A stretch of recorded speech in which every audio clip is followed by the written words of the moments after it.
You're amazing. Hepworth Greta. I'm probably not saying that right. We cleaned it for you.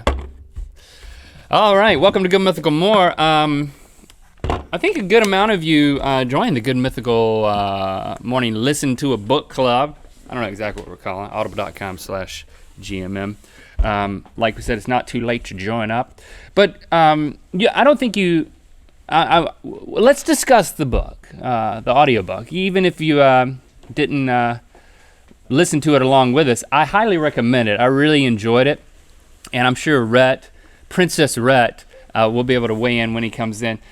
First of all, I'm kind of curious, who is a huge fan of The Princess Bride? Noah, Lizzie too? You're huge fans? Normal people. Normal people. I just had a weird childhood, so I didn't get to watch like movies that I should have watched like that. Here he comes. But I did watch the movie like 2 years ago with the kids.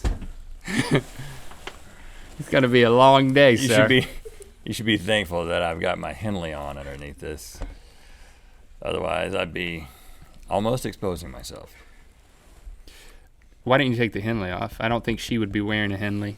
Well, I am. It looks like you kept your pajamas on and put them on there. I am a modest princess, if anything. What about the wig, guys? There's no wig? It's fine. No, we don't. Oh, my hair looks good. No, wig is not part of the punishment. I'm not gonna make him do that. You know what? I love the movie. I watched it as a kid, but I didn't watch it like when everyone was enjoying it, which is one of the interesting things that you learn from the book is that it wasn't this huge box office success. It was It was the video. And just to give you a background, VHS. Give you a background about the book. Cary Elwes is the star. He's the masked man in black. Wesley, and he wrote the book that basically steps through the whole process of the making of the film. And I think for anyone who's if you love the movie, you should listen to the book or read the book if you haven't. And I think you'll agree if you were listening along with us that even if you were just kind of like a casual fan like me, but you like the idea of knowing the behind the scenes of filmmaking, the way that he kind of stepped through everything, I really enjoyed that aspect, the things that kind of apply to just how movies are made and how they were made in the 80s. Yeah. So I really appreciated that. Everything from like how he got the part, how he was dealing with his agent and everyone else, and kind of the jitters of performance and interacting with the other performers, really stepping through the entire process gave me the hankering to make a movie. Hankering? You got a hankering? Yeah, I got a hankering. Oh yeah. It's in my pocket. I've always been like those are my favorite types of books to read or listen to. And it was cool because about some creative process that I would love to be involved in. And it had the different people who he wrote about, they read their own accounts. Yeah. Like he quoted them in the book, but then in the audiobook they read it themselves. So like you got Billy Crystal, he only read a little part. I think he was on a telephone. They couldn't like get him in Billy a booth. Phoned it in, literally. Literally phoned it in. But Robin Wright? Christopher Guest, Robin Wright, who's Claire Underwood on House of Cards. Yeah, she was Buttercup in the movie. I gotta say that my favorite part, and this is probably the case for most people who read this book, is anything about Andre the Giant. Yeah. You know, he was like this figure in anybody who grew up in the 80s. A figure in your childhood. Because one of the most famous pro wrestlers. Probably they made the claim in the book that he was the most famous, actually the highest paid pro wrestler of all time, which I have a hard time believing he's getting paid more than the Hulkster. But at the time, just the tale of how big he actually was and what that actually meant in terms of he was 500 pounds. How much food he ate and how much alcohol he drank. Right. Because he had a really bad back and that's how he kind of like self-medicated. Right. But he was never like inebriated is what they said because he was so big. He was so big. Except for that one story that he told about him like passing out in the bar and then everyone they can't move him so they just put ropes around him, like a rope around him so no one would move him or touch him. And he slept there all night long and then they couldn't get him up and he just woke up. This guy would drink up and just walked out. like 8 bottles of wine by himself. Bottles. And Claire Andre the Underwood. Giant. Claire Underwood tells the story of that's what I call her. Of they all sat down for like a crew meal, and they're at this restaurant, and he eats 5 entrees. 5 entrees. And it's like, well, he is a giant. And then she realized that was just his appetizer, and then he was ordering his like main course of meals after that. So that's pretty great. Andre the Giant, and then man. so What a guy. being a fan of wrestling, like I watched a documentary about the Iron Sheik for an hour and a half the other night. Really? Yeah. How's that? It wasn't as good as the documentary about Andre the Giant that I watched a year ago. I recommend that if you're into Andre the Giant. Yes. He's dead now, so God rest his big soul. The other thing that was Period. was interesting and refreshing and maybe unexpected, just because I realized that I'm a huge fan of Rob Reiner movies, and without even really knowing all the stuff that he made, but Spinal Tap, just everything that they mention is something I'm like, oh yeah, that's like, Stand By Me. yeah, he's great. He's had a good run. But the thing, And that was after being an actor for years on All in the Family. right, the thing that was so refreshing though is apparently, according to Carrie, who wrote the book, is that he was nice. He was like the nicest Like guy. he was yeah. nice like all the time. He was like forgiving.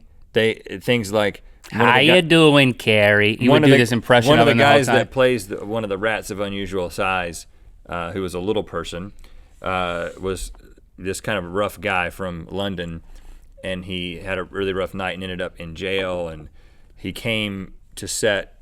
They had to actually have the lead actor Carrie wrestle a rubber rodent because the guy didn't show up. And he finally shows up like hours late, like at the end of the day, where you would think that a director would just fire you immediately for showing up and holding up a multi-million-dollar shoot like that. And he was just like, where you been? Are you okay? We've been worrying about you. And then he like brings him in and lets him act it out, and like they listen to the guy's story of like what had happened.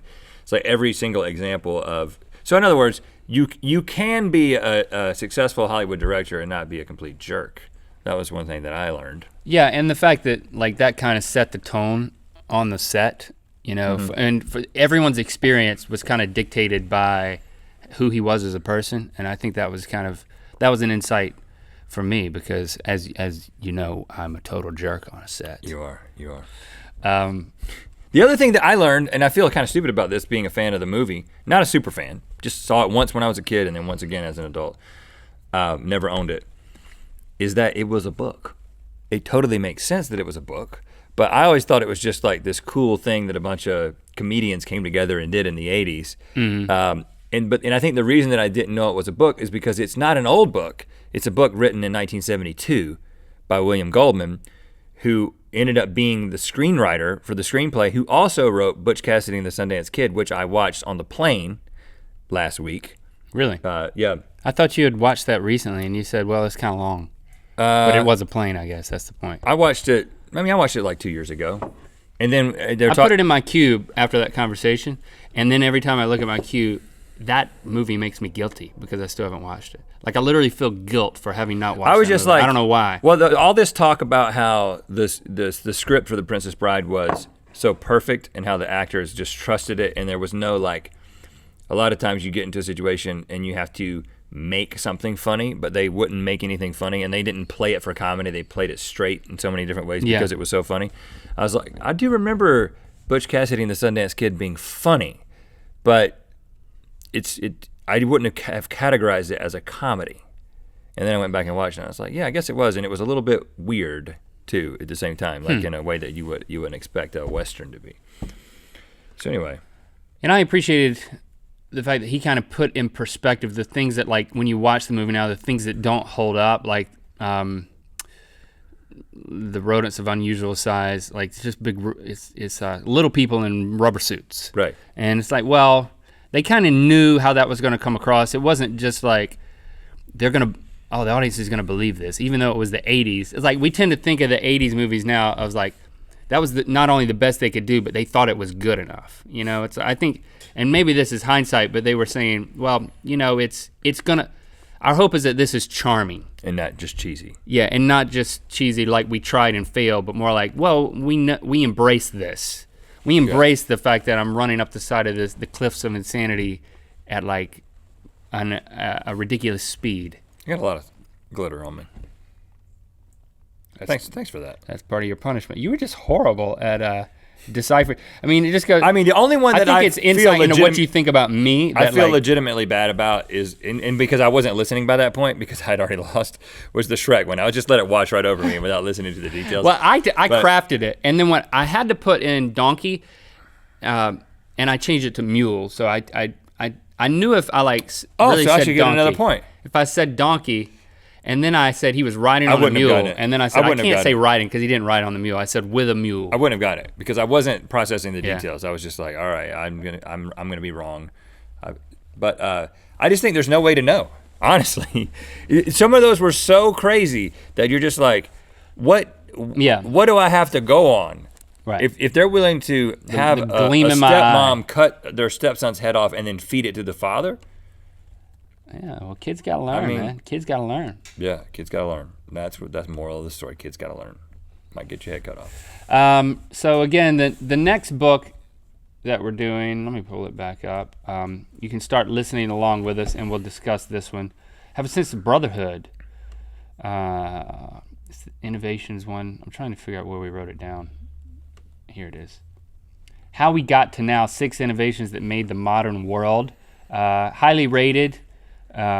Explores the history of innovation over the last few centuries. It's like we're gonna take a fun and easy history class together, guys. Don't you want to learn?